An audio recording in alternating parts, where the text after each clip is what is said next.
आणि सगळीकडं अंड्याला चिखल लागला पाहिजे बघा असा. आता ही सगळी अंडी आरात भाजायला घेऊन जातो. सगळा आरा असा खाली पसरून घ्यायचा आणि मगच त्याला एक एक अंडे ठेवायचं. त्यानं जरा वरनं बी आर घालायचा आणि खाल्ल्यानं वरनं अंडे की नाही चांगली भाजून घ्यायची.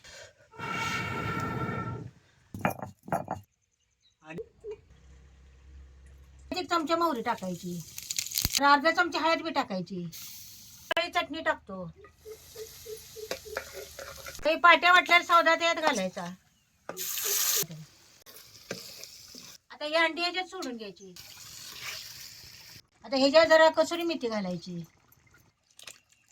असा गड झालाय बाबा. असं शिजलेल्या अंड्यातलं डील काढून आधी रश्यात कालवायचं.